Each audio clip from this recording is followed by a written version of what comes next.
So, beginning with a new list, we can have some modern people from all sorts of different walks of life, and also some ancient people with this imaginary meeting where they meet the Buddha, kind of imaginary conversation that it might have. You can have some unusual people from all sorts of different walks of life, comedians, sports people, adventurers, and philosophers, singers, and rock stars. So here we go.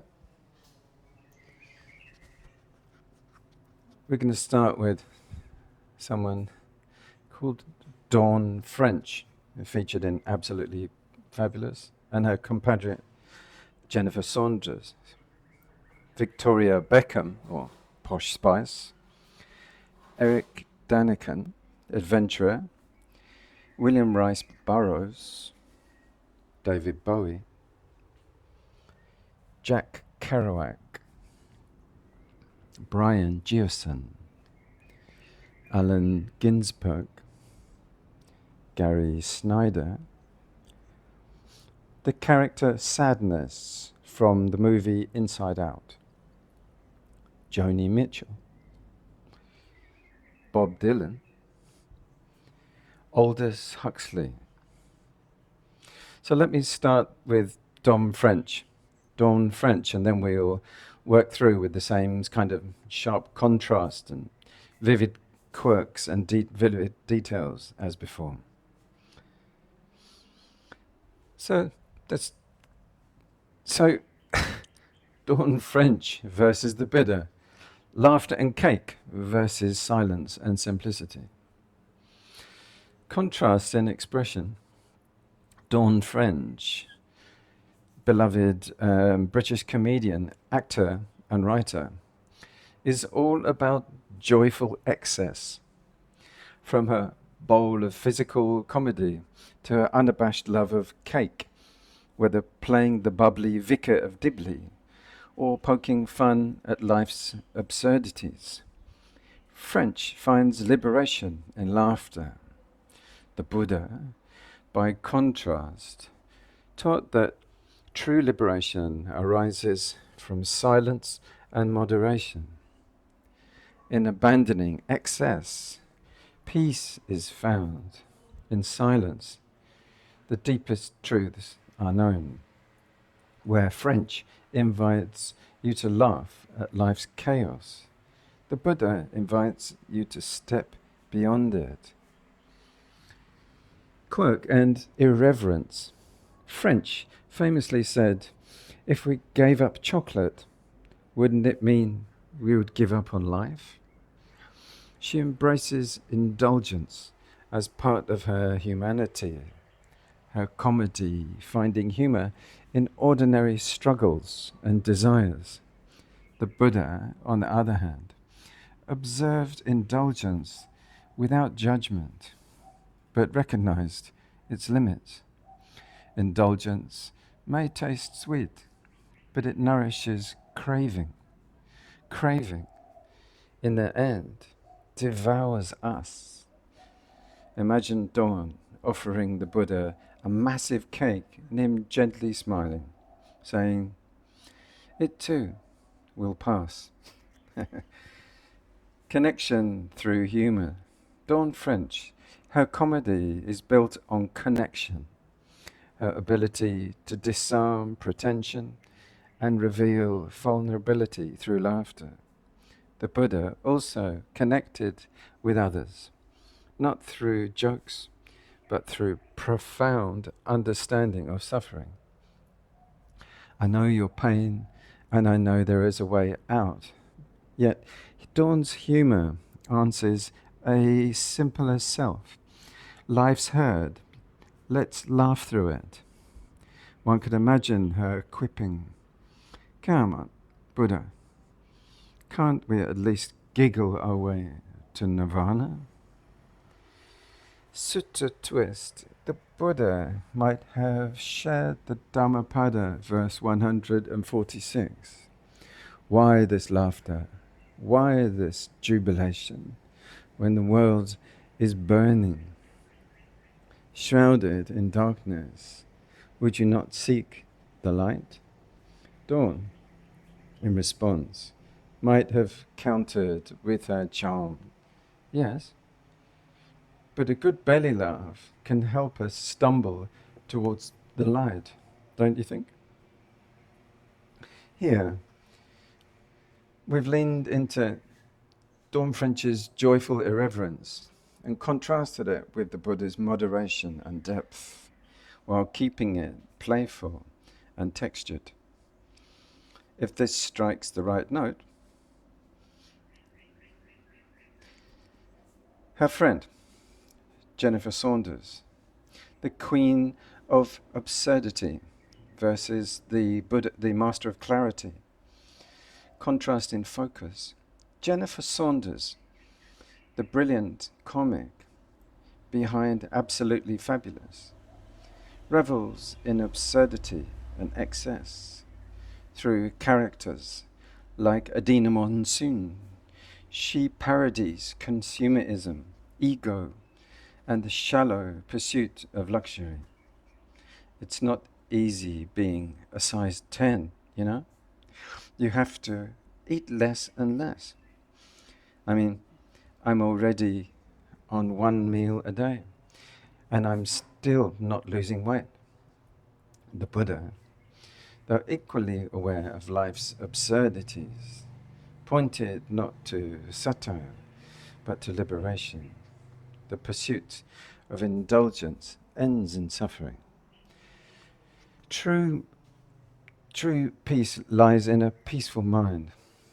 And Adina chases the next fad. Buddha stepped off the treadmill entirely. Quirk and satire. Saunders' genius lies in a sharp social commentary, cloaked in outrageous humour. She amplifies samsara, the cycle of craving, and dissatisfaction to absurd levels. Shopping addictions, failed diets, desperate reinventions. The Buddha, watching such antics, might gently say, this is the dance of craving. When one stops dancing, the mind rests. Imagine Saunders replying, but what's a girl to do without a little disco? Facing emptiness, Saunders uses laughter to expose society's hollowness. That Buddha addressed emptiness head on. Form is empty. Emptiness is form. Where Saunders' characters might collapse in a giggling heap, the Buddha taught sunyata, emptiness as freedom, an end to the illusion of self. Saunders holds up a mirror. The Buddha shatters it entirely. Sutta twist. The Buddha might have offered Saunders the Magandhya Sutta, where craving and indulgence are compared to sores and wounds that never heal. He said, to one who is free of desire, the world's gold holds no allure. Saunders, ever the comic provocateur, might have quipped back, but doesn't gold just make things a bit fabulous, darling? Here, we've drawn on Saunders' absurd brilliance and contrasted her parody of craving with the Buddha's clarity on its futility, while keeping it sharp, colourful, and cheeky. If it hits a sweet spot, or needs any tweaks, just let me know in the comments. Victoria Beckham versus the Buddha. Posh Spice versus the master of renunciation. Contrast in identity. Victoria Beckham, once Posh Spice of the Spice Girls, built an empire on style, sophistication, and brand identity. She famously declared, I can't concentrate in thoughts elevating even fashion to a statement of control.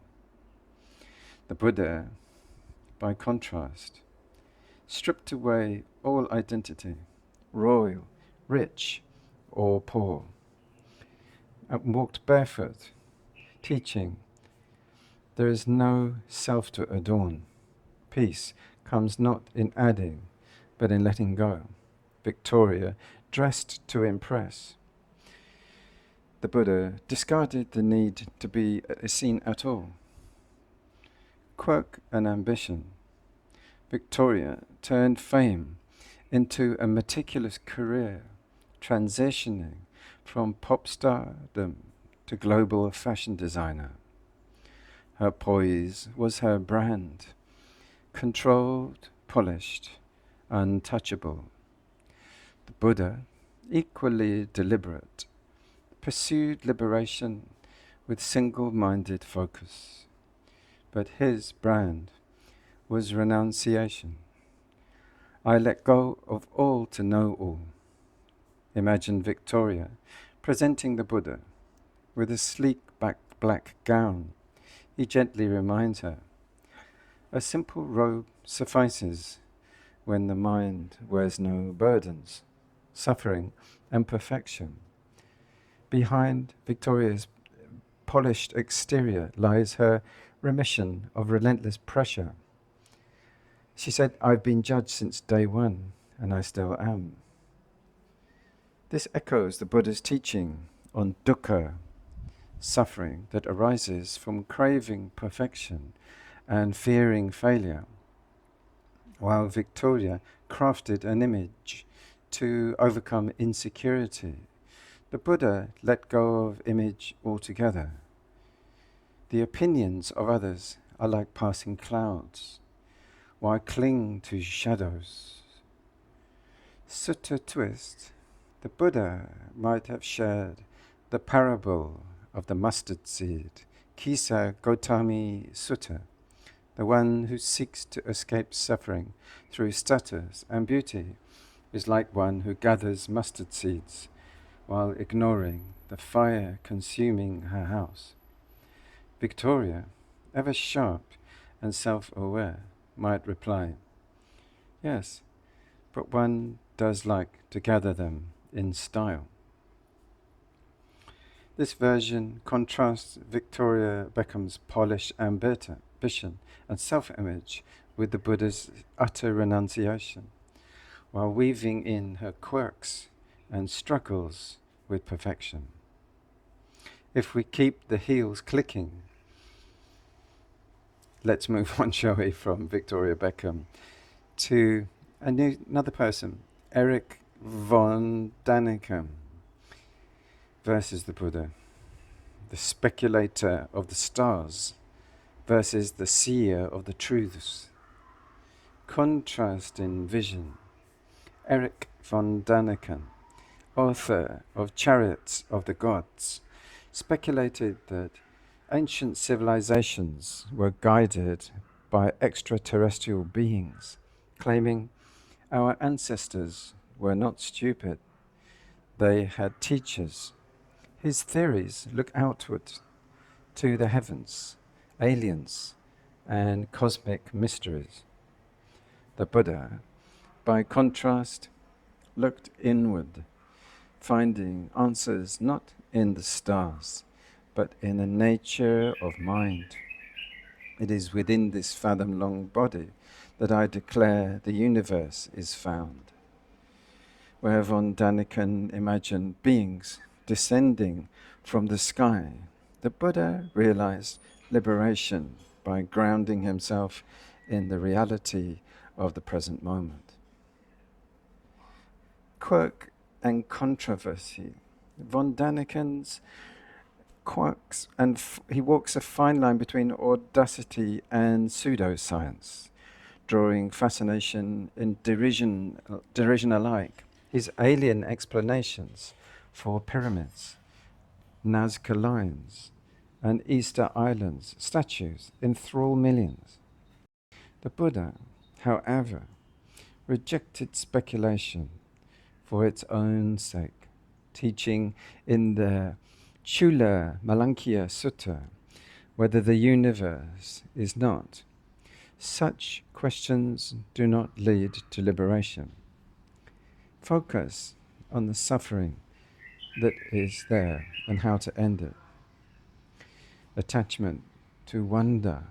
Von Däniken's philosophy thrives on wonder, yearning for grand cosmic answers that lift out of the mundane. The Buddha saw this wonder too, but cautioned against clinging to it. Beings lost in speculation are like fish caught in a net. For the Buddha, true wonder lies in the clarity of nirvana and freedom beyond the need for otherworldly explanations. Sutta twist. Had von Däniken met the Buddha, the sage might have offered to him the Simsapa Sutta, where the Buddha holds a handful of leaves. What I know is vast, like the leaves of the forest, but what I teach is this handful. The way to end suffering. Von Däniken, eyes fixed on the stars, might reply, yeah, but what if those leaves were planted by beings from beyond? The Buddha, smiling, would remind him, even beings from beyond are subject to impermanence. Why look elsewhere for what is already here? This leans into von Däniken's bold cosmic theories and contrasts them with the Buddha's grand clarity and his rejection of idle speculation. If we're in orbit already, let's move on to the next one. William S. Burroughs versus the Buddha. The junkie prophet versus the detoxifier of the mind. Contrasting liberation. William S. Burroughs, the beat writer and icon of counterculture rebellion, explored life's underbelly through addiction, depravity, and dystopian visions. His work, like Naked Lunch, dissected society's sickness with unflinching honesty, saying, the junk merchant doesn't sell his product to the consumer. He sells the consumer to his product. The Buddha, too, understood addiction not just to substances, but to craving itself. Craving is the root of suffering. The one who conquers craving is truly free. The roads mapped hell. The Buddha charted the way out. Quirk and darkness. Burroughs' life was as chaotic as his prose, drug-fueled, riddled with alienation, and haunted by tragedy, including the accidental shooting of his wife. He famously declared, "I am forced to the appalling conclusion that I would never have become a writer but for this accident." The Buddha, who also faced tragedy, seeing sickness, aging, and death, responded not with destruction but with renunciation. Life is uncertain, death is certain. Knowing this, how can you not seek peace? Attachment to the grotesque. Burroughs saw society as inherently diseased and sought growth in its extremities. In the Western world, in the dead are worshipped like gods. I see no God but man. The Buddha saw beyond the grotesque to a deeper sickness, clinging to any perception of reality, high or low, ugly or beautiful. He taught even disgust is a form of attachment. Freedom lies in seeing things as they truly are. Sutta twist. Meeting Burroughs, the Buddha might have shared the parable of the poisoned arrow. Chula Malankya Ovada Sutta. Do not waste time analyzing the poison or the bow. Remove the arrow. Burroughs, caught in his vivid darkness, might have responded, but the wound is where I find my words. The Buddha, in his compassionate clarity, might reply, healing begins when you stop embracing the pain. This leans into Burroughs' chaotic genius, an obsession with society's sickness, contrasting it with the Buddha's unwavering focus on liberation from all forms of poison, external and internal. How this lands. David Bowie next. David Bowie, the chameleon of identity versus the one who let go of self, the Buddha. Contrast in identity. David Bowie, the rock icon and master of reinvention, shifted effortlessly between personas. Ziggy Stardust, the thin white duke, and beyond. He once said, I don't know where I'm going from here, but I promise you it won't be boring. Bowie thrived on fluidity, using identity as an art form. The Buddha, in stark contrast, dissolved all notions of identity. There is no I to become. The self is a shadow. Freedom lies in letting it fade. While Bowie explored becoming everything, the Buddha's path was to become nothing. Quirk and cosmic longing.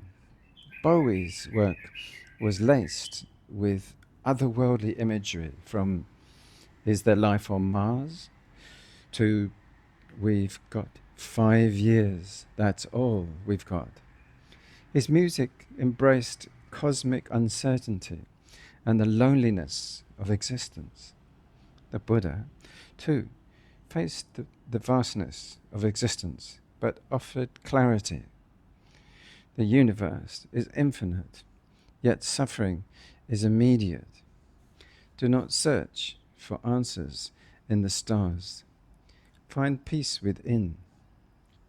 Imagine Bowie looking to space while the Buddha points quietly to the present moment.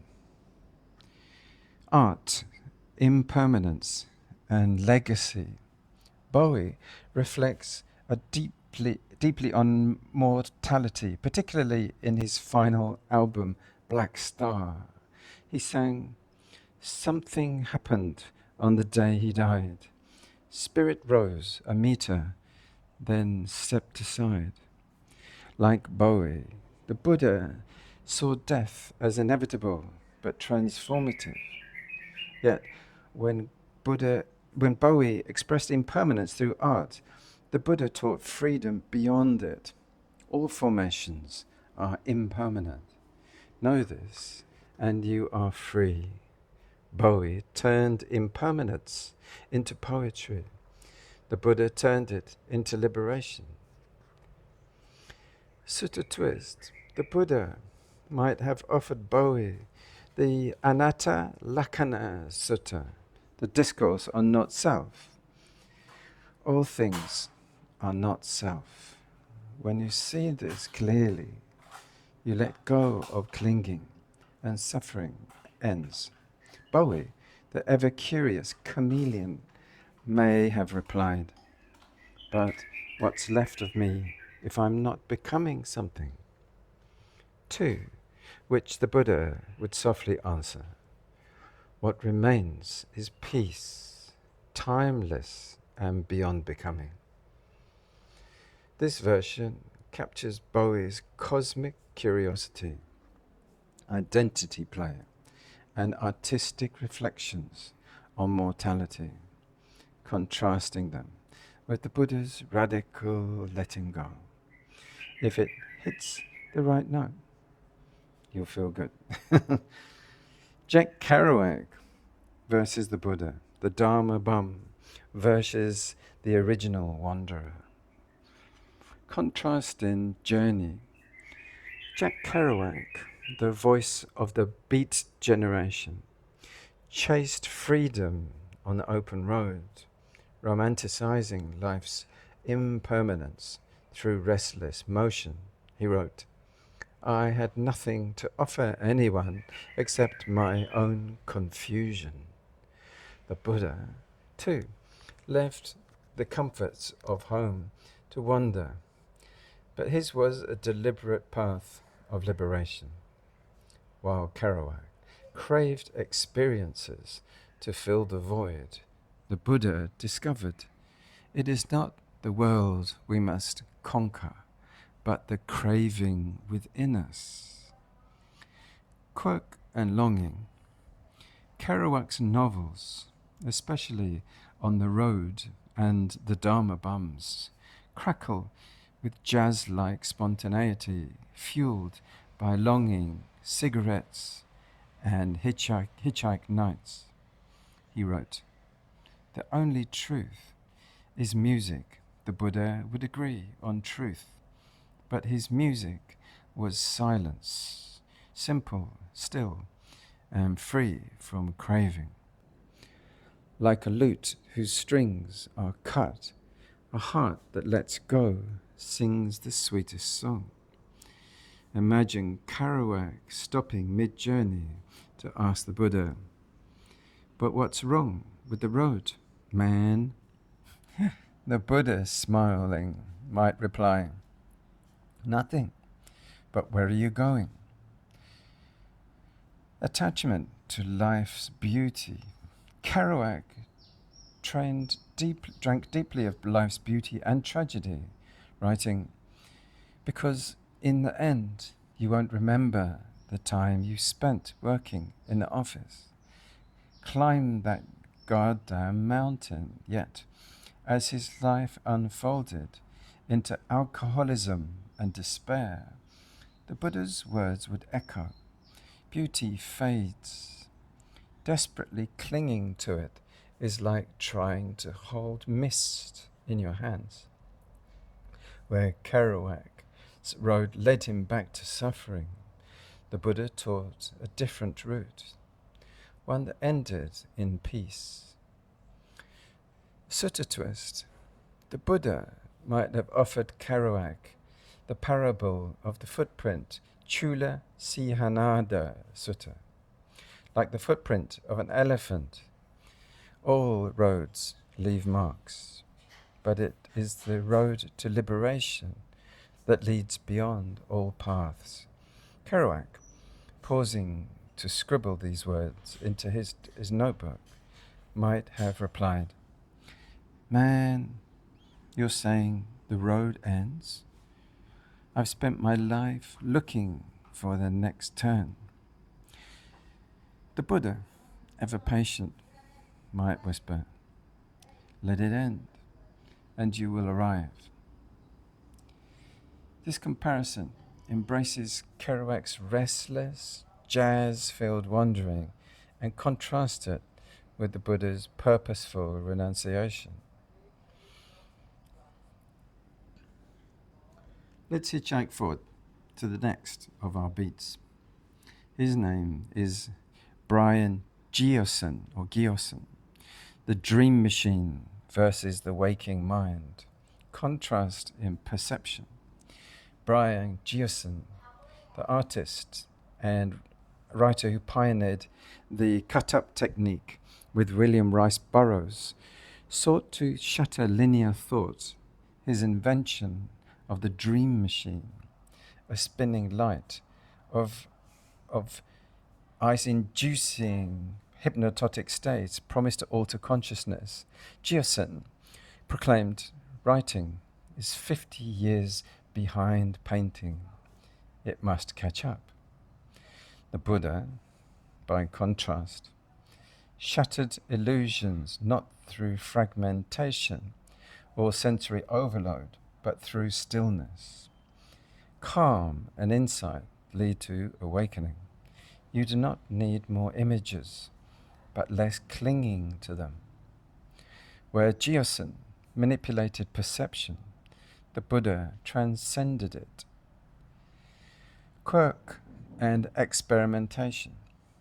Gysin, his heart was rebellious, avant-garde, and chaotic. He said about his art, man is an artifact designed for space travel. He is not at home here.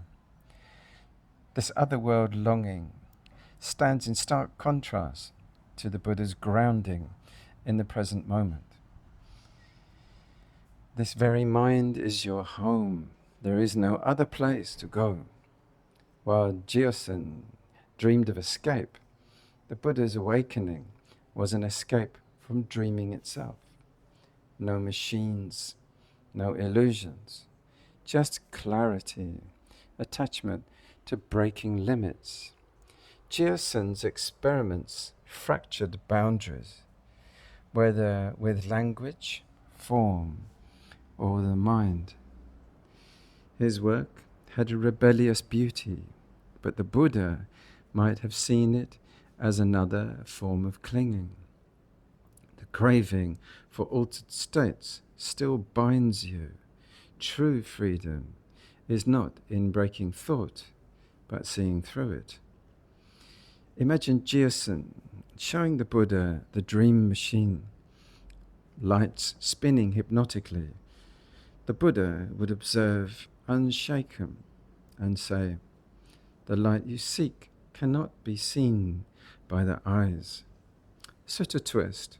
The Buddha might have offered Gysin the Bahia Sutta, the teaching on the immediacy of awakening. In the seen, there is only the seen. In the heard, there is only the heard. Let the mind stop weaving illusions, and you will be free. Gysin, forever the artist, might reply. But what if the mind is art? The Buddha, gently smiling, might answer, even art fades, freedom remains. Here, we've played with Gysin's boundary-breaking creativity, contrasted it with the Buddha's radical simplicity, shattering illusions without tools or techniques. So, staying with the beats, Allen Ginsberg versus the Buddha, the howler of samsara versus the teacher of silence. Contrast in expression. Allen Ginsberg, the poet laureate of the Beat generation, shouted his truths in raw, sprawling verses, exposing the chaos of modern life. His iconic howls screamed, I saw the best minds of my generation destroyed by madness, starving, hysterical, and naked. Ginsberg reveled in the messiness of samsara, holding nothing back. The Buddha, in contrast, approached suffering not with the scream, but with silence, teaching, by understanding the mind, one tames it. By taming the mind, one finds peace. Ginsberg howled at madness. The Buddha transcended it. Quirk and rebellion. Ginsberg's life was steeped in rebellion, openly gay, politically defiant, and a mystic wanderer who meditated with the Dalai Lama and chanted Om in protest marches. He wrote, to gain your own voice, you have to forget about having it heard. The Buddha might nod in agreement, reminding him that truth does not need a voice to be known. It is revealed in the quiet of the heart. Yet Ginsberg, ever the performer, might counter, but the quiet needs to be shared. Man. Attachment to suffering. Ginsberg explored suffering through ecstasy and expression, seeing poetry as liberation. But even Ginsberg recognized its limits, writing, "It is a blessing to have work. The world owes us nothing but the joy of breath." The Buddha taught that fully free oneself from suffering, even attachment to beauty and sorrow, must dissolve. To cling to suffering is like clutching a burning coal. Let it go, and you are free. A sutta twist. The Buddha might have offered Ginsberg the fire sermon, the Adita Pariyaya Sutta. All is burning, burning with the fire of craving, hatred, and delusion. Ginsberg, ever attuned to burning truths, might reply, "Yes, but what if the fire is beautiful?" The Buddha, calm and clear, would have reminded him, beautiful or not, it still consumes. This version leads into Ginsberg's raw rebellion and poetic howl, contrasting his fire with the Buddha's cooling silence. If we keep howling or move on, let's pick one else. Another one of the beats. How about Gary Snyder? Gary Snyder versus the Buddha, poet of wild places versus the wanderer beyond nature. Contrast in longing. Gary Snyder, poet, environmentalist, and Zen practitioner, found spiritual refuge in nature, celebrating mountains, forests, and rivers as the ground of awakening. He wrote, "Nature is not a place to visit, it is home." The Buddha, too, was intimately tied to nature. His enlightenment beneath a tree, his teaching in forests, but he saw even nature as impermanent. The earth itself decays. Freedom lies not in the world, but beyond it. Snyder sought harmony within nature. The Buddha pointed to liberation beyond all conditioned things. Quirk and ruggedness.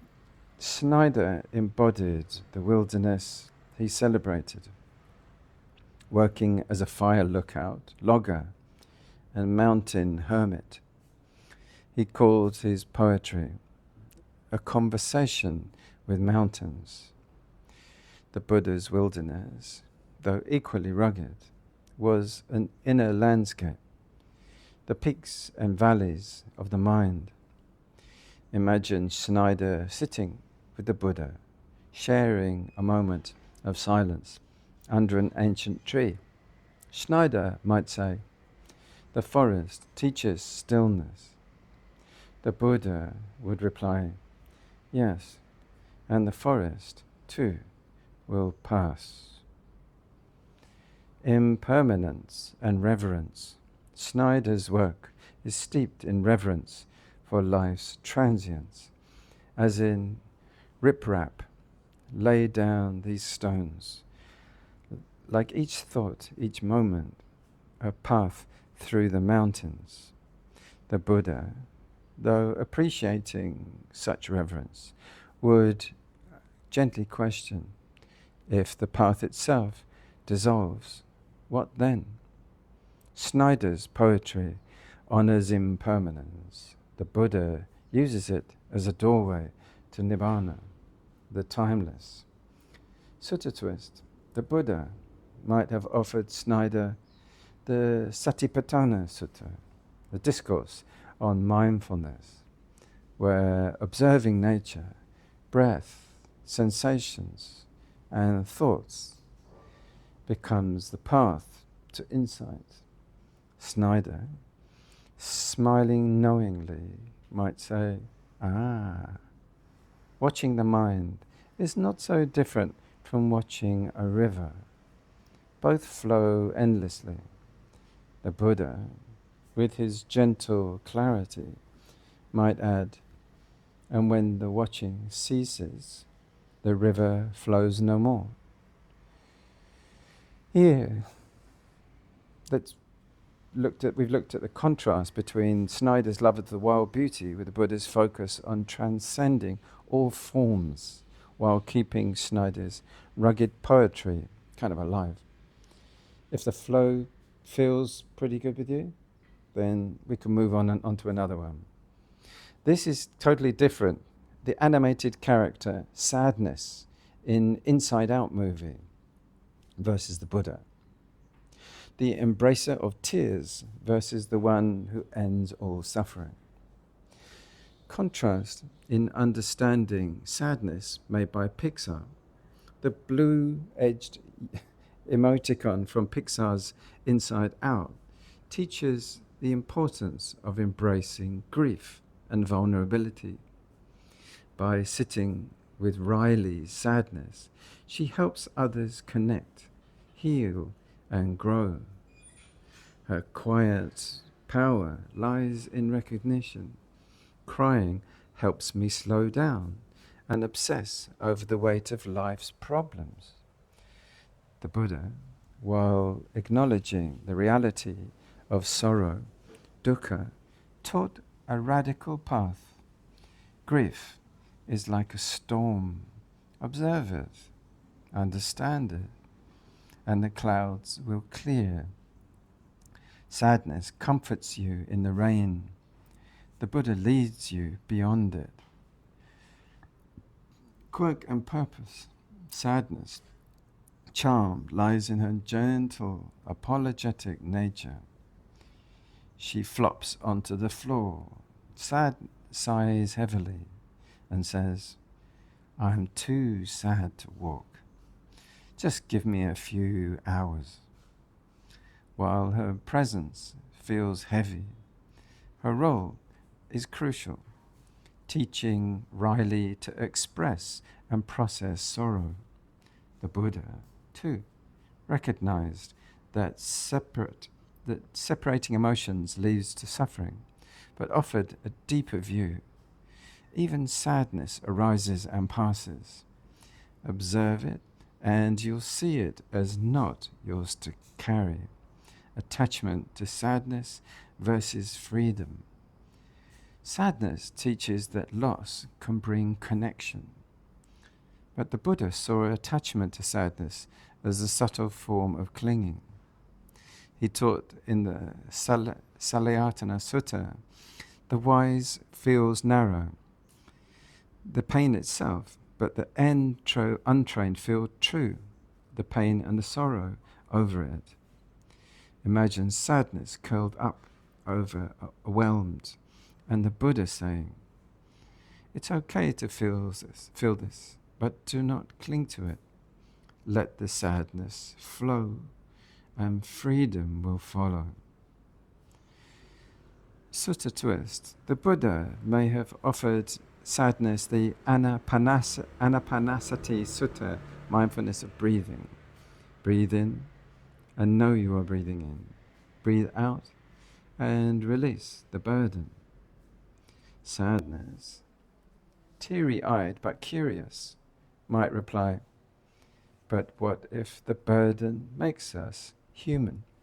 The Buddha, with infinite compassion, might gently answer, "Humanness is not in the burden, it's in the freedom to set it down." This one brings in sadness's relatable charm while exploring how the Buddha would meet her perspective with compassionate wisdom. Another reflective person, Joni Mitchell, versus the Buddha, the painter of feelings, versus the teacher of emptiness. Contrast in perspective. Joni Mitchell, the poetic genius behind songs like Both Sides Now, captured the bittersweet complexity of life. Her lyrics, I've looked at life from both sides now, from win and lose, and still somehow it's life's illusions I recall, reflect yearning in life's impermanence. The Buddha, too, saw both sides, pleasure and pain, gain and loss, but pointed beyond illusions entirely. All phenomena are like a mirage. By seeing their emptiness, one finds peace. Mitchell explored the illusion. The Buddha dissolved it. Quirk and raw honesty. Mitchell, painter and songwriter, channeled heartbreak into art.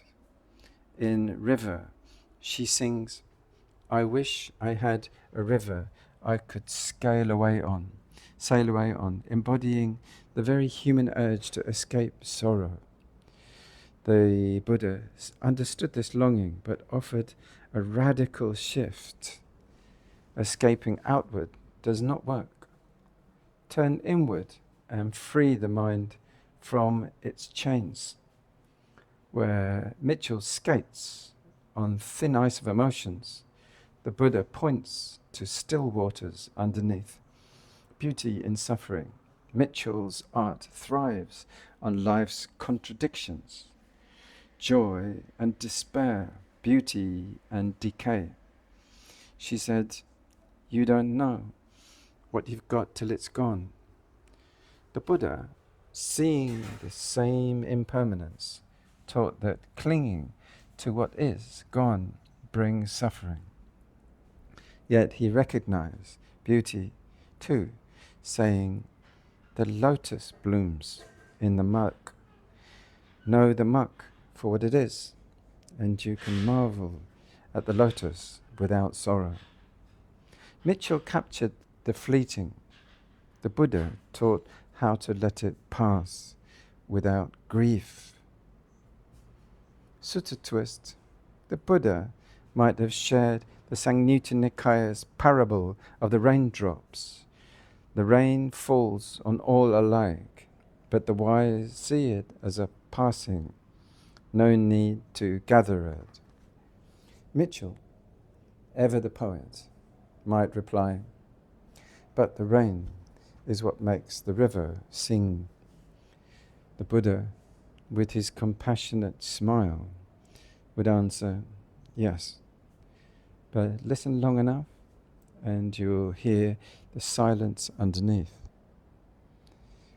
Here, we looked at Mitchell's lyrical wisdom and her embrace of life's bitter, sweet beauty with the Buddha's deeper path of release. Joni Mitchell had a partner for a while. You might know him. Bob Dylan versus the Buddha. The voice of restlessness versus the teacher of stillness. Contrast in truths. Bob Dylan, the poet laureate of rock and roll, gave voice to restlessness, rebellion, and change. In Blowing in the Wind, he asks, how many roads must a man walk down before you call him a man? Dylan's lyrics are questions wrapped in riddles, seeking answers in an unsettled world. The Buddha, too, walked many roads, but found answers not in the wind, but in silence, teaching. By seeking, you wander. By seeing clearly, the wandering ends. Dylan embraced the question. The Buddha dissolved the need for it. Quirk and Reinvention. Dylan was famously elusive, constantly reinventing himself. Folk singer, electric rocker, gospel preacher. He said, an artist has got to be careful, never really to arrive at a place. You always have to be in a state of becoming. The Buddha, however, let go of becoming altogether. There's no need to arrive. To be free is to stop seeking and arrest in what is. Dylan's restless transformation mirrors the world's impermanence, but the Buddha stopped the spinning wheel. Becoming is suffering. Beyond becoming lies peace. Protest and liberation.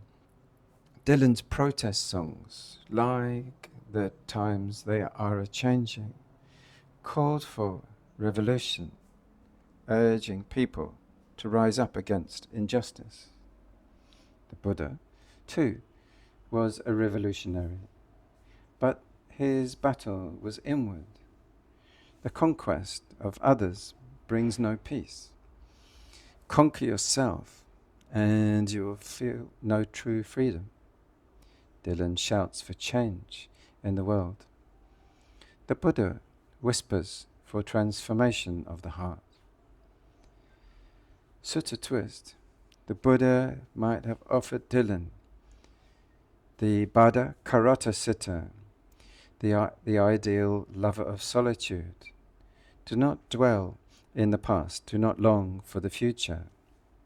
Be mindful in the present, for that is where freedom is found. Dylan, harmonica in hand, might reply, yeah, but the answers, my friend, are blowing in the wind. The Buddha, unmoved, might answer, the wind blows, but the mind can be stilled. This version explores Dylan's restless genius and poetic questions. Contrast him with the Buddha's stillness and quiet answers. Lastly, let's move to a British visionary, Aldous Huxley versus the Buddha. A visionary of psychedelics versus the seer of clear reality. Contrast in perception. Aldous Huxley, the brilliant author of Brave New World and the Doors of Perception, explored altered consciousness through mescaline and other substances, seeking deeper understanding of existence. Huxley's quest was outward. His search for expanded perception. The Buddha, in contrast, taught a clear way of seeing. A vision unclouded by intoxication reveals the true nature of reality. Impermanent, unsatisfactory, and non-self. Huxley opened the doors. The Buddha showed how to walk beyond them. Quirk and contradiction. Huxley balanced dystopian critique with mystical longing, saying, experience is not what happens to you, it's what you do with what happens to you. This echoes the Buddha's teaching on responsibility for one's mind. We are shaped by our thoughts. To see clearly, master them. Yet Huxley's experimentation with psychedelics risks mistaking temporary glimpses for ultimate truths. The Buddha warned, even visions are like mirages. They arise and pass away. Seek the unshakable beyond them, suffering and utopia. In Brave New World, Huxley painted a chilling vision of a world pacified by pleasure and soma drugs, a false utopia that avoided suffering at all costs. The Buddha understood this longing for escape, but taught pleasure dulls the mind. True freedom comes not from numbing pain, but in understanding it. Huxley explored human attempts to avoid suffering. The Buddha dismantled suffering altogether. Sutta twist. The Buddha might have offered Huxley the Kaivatta Sutta, where miraculous experiences are dismissed in favor of wisdom. Even visions of the divine are conditioned. True liberation is beyond all perceptions. Huxley, ever the curious mystic, might reply, but what if the doors of perception are closed? The Buddha, or cleansed, calm as ever, might answer, cleansing the doors is not enough. Step through and leave the house entirely. This comparison contrasts Huxley's psychedelic and philosophical brilliance with the Buddha's radical clarity, showing where glimpses of truth meet the unshakable wisdom beyond. How this lands. All right, so thank you once again, this latest list of people and exploring imaginary conversations and meetings with the Lord Buddha and how this may have gone.